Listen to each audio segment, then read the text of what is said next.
Hello, everybody. Welcome back to It's Called Football. As we get ready to look ahead to Matchday 16 in the Premier League, we know the games are coming thick and fast. The match days are coming thick and fast with very little turnaround in between them. Matchday 15 just took place in midweek from Tuesday to Thursday, and we just released the recap video for that on Thursday evening right after the games ended. And here we are on Friday looking ahead because Matchday 16 starts on Saturday early morning and goes through the weekend.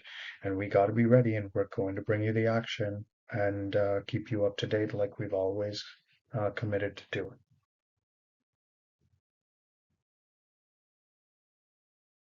So, a quick look at some of the games. We kick off early Saturday, where Crystal Palace host Liverpool. Now, this game used to have a bit of edge to it and a bit of fire to it because Crystal Palace derailed a title challenge famously from Liverpool in this exact fixture about 10 years ago, or just under 10 years ago.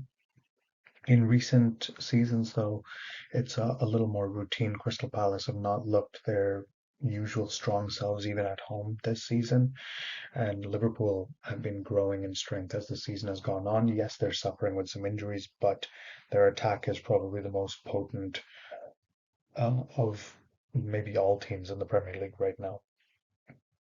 You just always feel like Liverpool can score a goal out of almost nothing with the way their attackers move and the intelligence that they possess.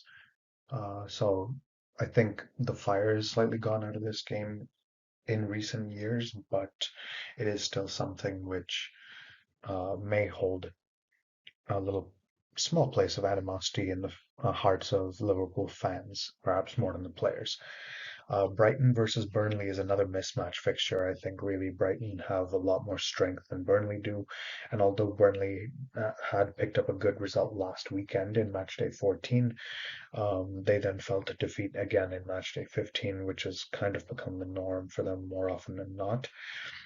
Brighton, on the other hand, in matchday 15 managed to fall behind and then turn it around to win at home, and they're playing at home again, so they should be full of confidence going into this game.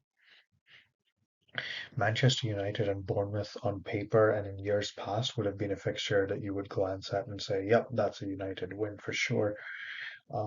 But in recent years, Manchester United have not quite been the dominant force that they used to be. And honestly, Bournemouth have been quite impressive over their last few games. Out of their last 6 games, which means 18 points available, Bournemouth have managed to pick up 13 points in that set of games, losing only to Manchester City in that time, which is fine and that's completely respectable. But it does mean that Bournemouth have had that one defeat, but then aside from that, they've had one draw and 4 wins, including a quite impressive win against Newcastle. So it would be wrong of Manchester United to assume that this game will be anything other than tough. Yes, United beat Chelsea at home in matchday 15, and United are at home again, which will help them, I think, because they can carry that confidence into the same venue, into the same setting, and draw on those emotions that they felt just a couple days prior. But it would be remiss of them to underestimate Bournemouth. Sheffield United and Brentford, again, I think there's a very obvious favorite in this game. Sheffield United are the bottom place team in the league at the moment, and it's hard to argue that they should be there.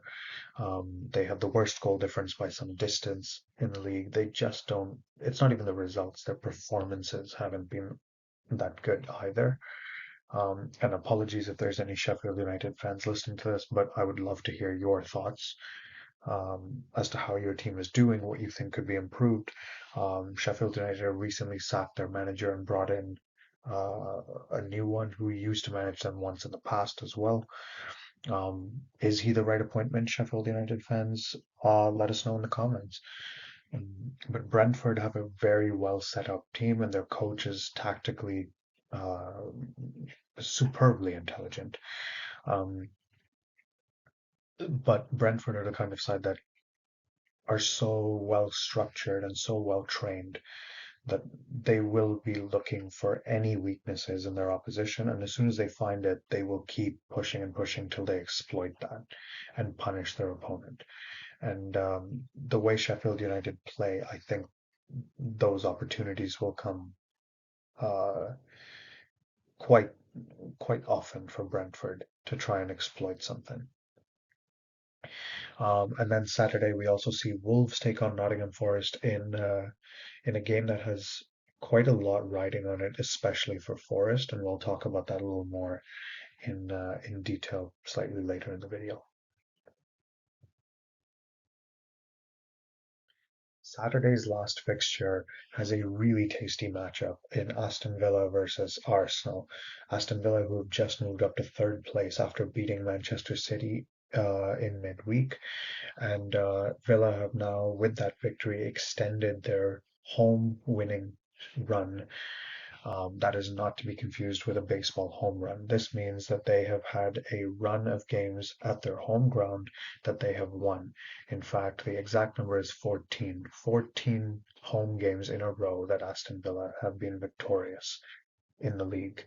The last team that they didn't beat at home, Arsenal, in February of uh, of this year, which was part of last season. And now Arsenal come again looking to end the winning run once again. It will not be easy for either side, and I think both sides would be beyond stupid to start slow this game or to underestimate their opponent. Sunday then sees Everton, who are high flying at the moment after just beating Newcastle in Matchday 15, and that win moving them out of the bottom three places in the league. They're at home again. They will want to continue using that emotion just like Manchester United, except this time Everton face Chelsea. Now it's hard to say whether Chelsea are a tougher opponent than Newcastle right now. My money is on uh, Newcastle generally being a better team right now than Chelsea, but Newcastle didn't play like the side they normally look like. So perhaps Chelsea will give a better account of themselves than Newcastle did, but Everton will be up for this game, make no mistake about it. Fulham and West Ham is a London derby, so that will always add a little extra spice to it. But in addition, both these teams are coming off the back of very different types of morale boosting wins. Fulham, who've struggled a bit all season, seem to be finding their goal scoring rhythm a little. Despite falling to defeat at Liverpool in matchday 14, they bounced back and won 5-0 against Nottingham Forest in matchday 15, which moved them all the way up into 12th place in the league. West Ham, for them, they fell behind away to Tottenham and then managed to turn it around to win the game 2-1, which was impressive in its own right. So I think this could be a game that sees a lot of end-to-end action and goals for both sides, but it will be an entertaining watch. I almost put this in the featured matches that I would recommend for this week, and I think it just quite didn't make the cut because there's a few other tasty games to check out. And then Sunday sees current champions Manchester City, having dropped down to fourth place after matchday 15. They travel to Luton Town, who were just part of a Premier League thriller with Arsenal on Tuesday. And with that game ending 4-3 to Arsenal, it was a bit disheartening for Luton, but it was also the first time that Luton have scored three in a game this season. So Luton should not be afraid at all of going for it in this game. They gave a great account of themselves in their draw with Liverpool, and they nearly stole a draw against Arsenal as well. And Manchester City have looked a little vulnerable at times this season, especially in their last four games, where they've been held to three draws and then beaten by Aston Villa. So it could be a very interesting game, but Luton also have to be wary that Man City are hurting right now. They're stinging and they're out looking for blood. They're looking to kill, make no mistake. And at some point, City, given their track record, are likely to just blow a team away. Luton will just be hoping that this is another game where City don't quite have their shooting boots on. And then Sunday sees also our final fixture of Matchday 16 and a really tasty one as Tottenham and Newcastle go head to head. Both teams lost their Matchday 15 fixture. Tottenham lost at home, and they're at home again, but they lost at home to West Ham after going ahead. And Tottenham have this weird run at the moment where in their last 5 games they've scored the first goal and gone ahead and won none of those games.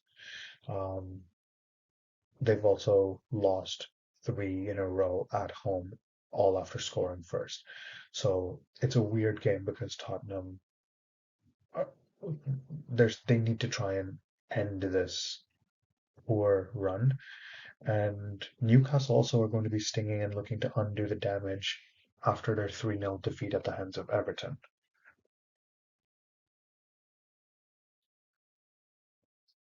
A look at how the Premier League table is structured at the moment after the end of match day 15 and going into this weekend. Arsenal still lead the league table, but only by 2 points over Liverpool, who lead by 2 points over Aston Villa, who lead by two over Man City. And then there's a little bit more of a gap there, but you can see that basically amongst the top nine, most teams could move up or down places if they slip up and teams below them win. So all of them have incentive to just keep on fighting because there are league table places up for grabs. And for teams further at the top, they will want to just keep on winning so that they try to increase this gap a little bit between themselves and teams that are chasing them.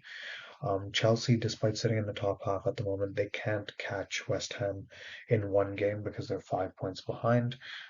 However, once we look at the bottom half, you'll see that Chelsea, it's imperative for them that they also try to win this game, like it is for every game, but more so, I think, right at the moment for Chelsea.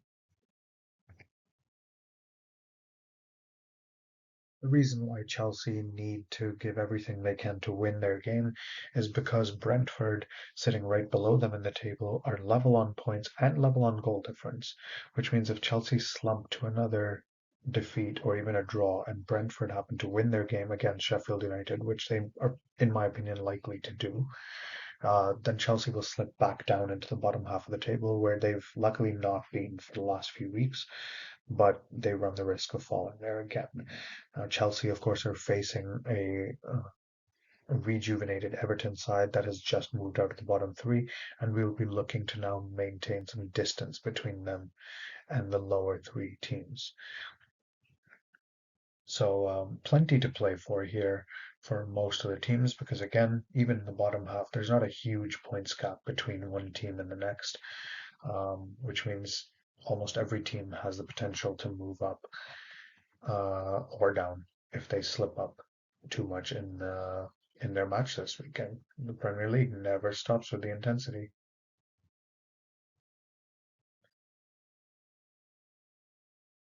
So our first featured match that we recommend this weekend is Aston Villa against Arsenal, third place against first.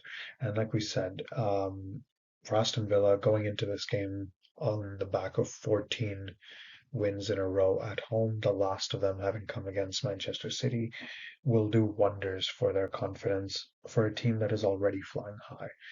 And Arsenal, I think, if they start slow, if they make defensive lapses, which they've done at times this season, they are going to get punished, no doubt whatsoever about it.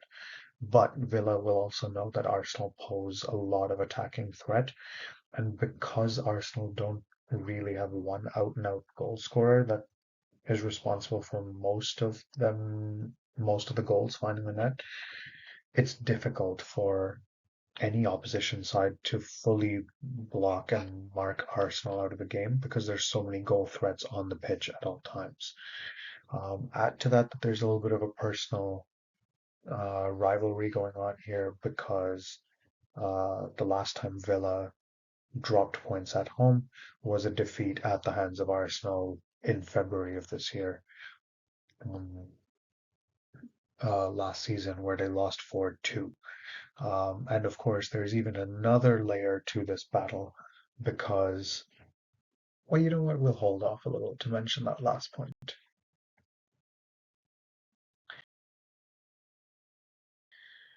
The second featured match is on Sunday, and we think Everton versus Chelsea has the potential to be a little bit of a blockbuster match. Now, these two have served up thrilling games and battles between each other, but that was a good 10 to 15 years ago when Everton, I think, were a lot stronger than they are at the moment, and Chelsea definitely were a lot stronger than they are right now.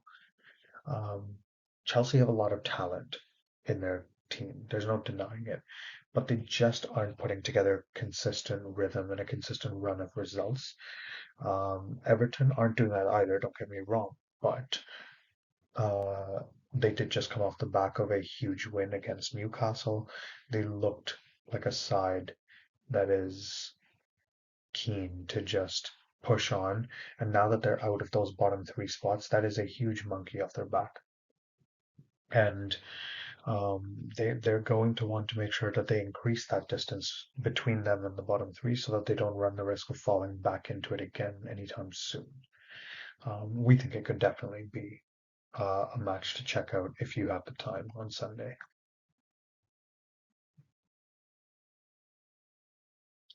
And then the last match that we recommend is the last match of the weekend, Tottenham Hotspur against Newcastle United, the late match on Sunday. Um, Again, both these teams lost their match last week, or in match day 15, sorry. Tottenham arguably are in the poorer run of form because their last five games, yes, some of them have come against tough opposition, but even so, Tottenham have scored the first goal in all of their last five games and then gone on to win exactly zero of them. One draw against Manchester City, go figure. Of course, that's the game where they actually got something. Um, and then four defeats. So Tottenham, with this poor run of form and being at home, the onus is on them to try and get a result, which could play into Newcastle's hands because, yes, they're kind of coming back from their own painful defeat at the hands of Everton, but being the away side and having a lot of injuries, there's probably less pressure on Newcastle at the moment to deliver in this game. Um, if Tottenham really push for goals and try to go on the attack, that could play into Newcastle's hands, but we'll see when we get to that game. Either way, it's bound to be a really good game, I think.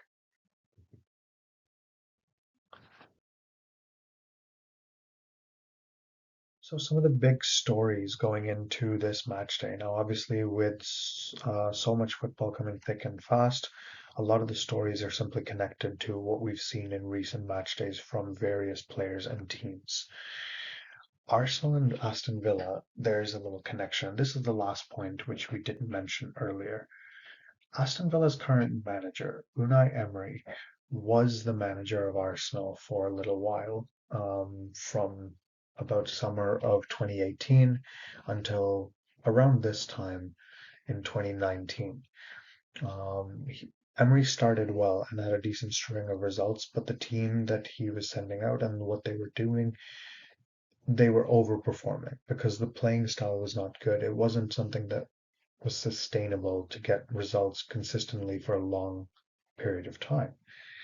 Eventually, Emery was fired, and he didn't immediately get the Villa job. That happened a little later. But Mikel Arteta came in, and the team that he has built now, the team that challenged for the league title last season, and is seemingly doing so again this year, uh, there's that little bit of a personal battle, I think, for Emery himself because his current team are flying high, and he will definitely want to get one over on his old side. Um, of course, there's a lot of quality on both sides, and the one thing which could help Aston Villa here is that Mikel Arteta, the Arsenal coach, is suspended from being in the team bench area, the team dugout for this game due to an accumulation of yellow cards. Now, whether that's enough for Aston Villa to gain the advantage and get something out of this game and maybe extend their winning run remains to be seen. But both sides, I think, would be stupid to underestimate the other in this game, no matter who's on the sidelines or not.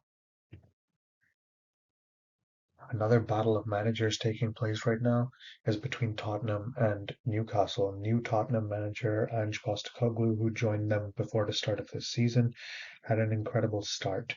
to the season, no doubt about it. For the first 2.5 to 3 months, from August till the end of October, he was doing excellently, and he had his Tottenham side sitting on top of the table with no defeats. Since then, and a couple of injuries and suspensions, Tottenham have played 5 matches, drawn one, won zero, lost four, despite going ahead in all 5 of those games since the end of October. The last of which was a painful home defeat at the hands of West Ham, where Tottenham practically gifted them the win. So he will be looking to turn things around for his side this weekend.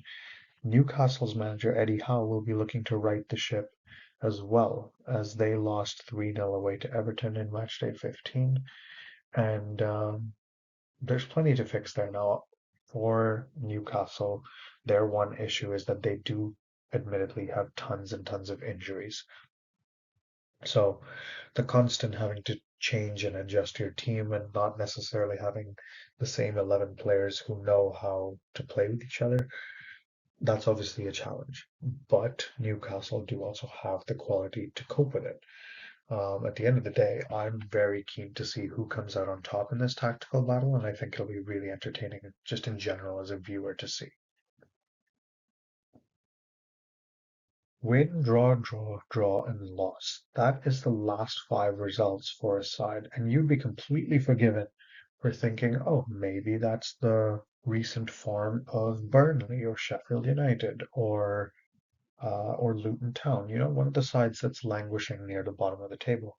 But no, that is the form of current champions Manchester City, who won 6-1 against Bournemouth a month ago at the start of November. And since then, they have drawn with Chelsea away, but then drawn at home to Liverpool and to Tottenham, and then lost away without scoring just recently, a couple of days ago, against Aston Villa. It's almost unprecedented in recent years to see Manchester City in this kind of a slump. Uh, and I'm not really sure what's going to happen, but I feel like it's going one of two ways. Either the Man City slump continues and they continue to drop some results and some points here and there, or they're suddenly going to wake up and start blowing teams 4-0, 5-0 game after game for a couple of weeks just to get back on track with a vengeance. It's very weird to see City in this shape. And as a rival or as a fan of a rival club that is trying to challenge for the league title and wrestle it away from Man City, I'm quite happy, obviously, that they're dropping points, but it is still weird to see. And honestly, I'm kind of just waiting for the inevitable moment when City start to pick up results again. Steve Cooper, the manager of Nottingham Forest, is in a pickle. They have not had good results so far this season at a consistent rate. Last season, he managed to save them and keep them up in the Premier League after they'd been promoted in the summer of 2022. But this season, it feels like the players aren't fighting as hard for him or to try and implement his tactics or his strategy. And it's a little weird to see. It's almost quite sad to see because I think the manager himself is good, is intelligent, and I think he's a nice guy.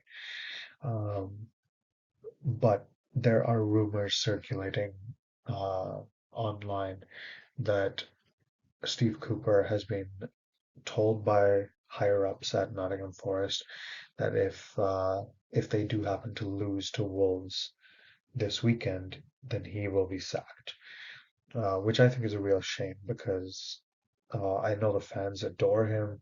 They appreciate so much what he's done for the club, and I think he will be remembered at Nottingham Forest a lot more than any players currently at the club will, barring obviously a miracle and Nottingham Forest doing something like winning the league title.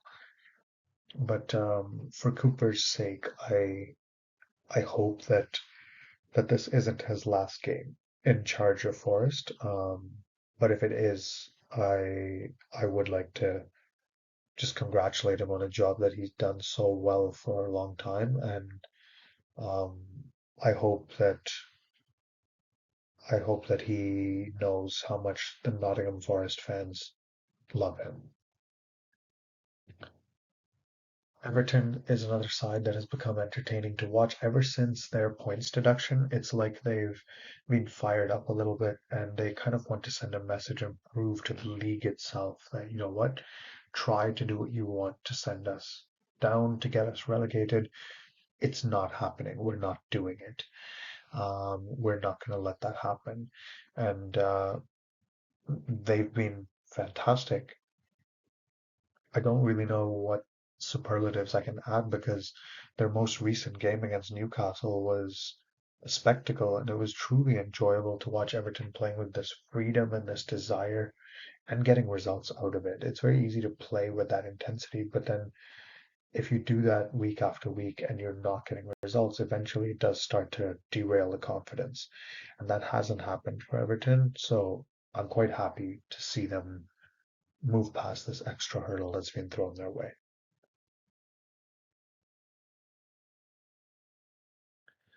So, what do we think is going to happen in matchday 16 here? I think Palace and Liverpool, like I said, I think is a bit of a mismatch now, more so than it was a decade ago. I think Liverpool ultimately are too strong. Palace don't have enough to threaten Liverpool. So I'm going with 3-0 to Liverpool in this one. Brighton and Burnley is also a little difficult, but I am going out on a limb here and saying that Brighton, for the first time this season, are going to score, but they are not going to concede. I'm going for a 2-0 Brighton win in this match. Manchester United and Bournemouth, I think, is a tough one as well. Like I said, Bournemouth have picked up a lot of points recently. Manchester United just had a huge win against Chelsea in matchday 15, and I think ultimately that will spur them on to repeat that scoreline against Bournemouth. I think United do just have that little bit of extra quality to see themselves over the line here. Sheffield United and Brentford, I think, will be a pretty routine win for Brentford. I don't see Sheffield United causing many problems for them. Um, Obviously, I could be wrong. I know Sheffield United turned it around to beat Wolves some weeks back when that didn't look like it was on the cards at all. And speaking of Wolves, I think Forest unfortunately are going to lose. Wolves are very good at home, and they just picked up a win at home against Burnley in midweek. And I think they're going to just build on that and follow on to get a 3-1 win here against Forest. I do think Aston Villa and Arsenal um, are going to have a very tightly fought contest, and I'm going to go out on a limb and say this will be a 1-1 draw. I think Villa's winning run at home has the potential to end against this Arsenal side, but also I'm concerned that Arsenal will either not be focused the full 90 minutes or will give away something silly, and they just won't do quite enough to see it over the line as a win. So I'm going with 1-1 on this, but of course, Arsenal, I would be very happy if you prove me wrong and you win this game because it will be very difficult. Everton and Chelsea again is tricky to call. Chelsea have the more individual quality, but Everton have a good cohesive team structure right now and are riding high on results. That being said, I think this type of game is one that could be decided by individual quality. And so I'm going to go with Chelsea to win this one 2-1. And then finally here, we're getting towards the end of the fixtures for match day 16. Fulham and West Ham in a London derby, both coming off the back of good wins. I think it is going to be an end-to-end game with goals for both sides, and I'm going with 2-2 here. Fulham have impressed me of late, and they've shown that they can score goals in various ways. West Ham can score goals, but I think they need a little bit of luck now and then because not all of their attacking players are in top form. So I'm going to go here with the draw. I do think Man City have what it takes to beat Luton, and I think while Luton will give a good account of themselves, I see it happening very similar to how Sheffield United versus Liverpool played out in matchday 15. City will get one, Luton will fight and fight and fight, and they just won't have quite the quality needed to put something away. And Man City will deliver a sucker punch later on that makes it impossible and kind of puts all the wind out of Luton's sails. And Spurs Newcastle is the last one of this match day, and I don't quite know if Spurs are going to go ahead for a sixth consecutive fixture and then lose, but I think Newcastle just have a little more quality right now, even with all their injuries. Spurs also have their own injuries, which have very noticeably impacted them over the past month of games or so. So I'm going to go with a Newcastle win 2-1 here.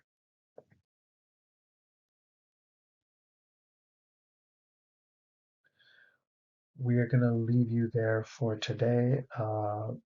Match day 16 is right around the corner, and uh, I think there's still a lot riding on this. And with the games coming so thick and fast, we're going to see rotation, we're going to see fatigue, we're going to see teams making mistakes. Um, but it's guaranteed to deliver some entertainment. So please drop a like on the video if you enjoyed it. Share it with others. Subscribe to the channel if you haven't already. And take care. See you soon. And remember, it's called football.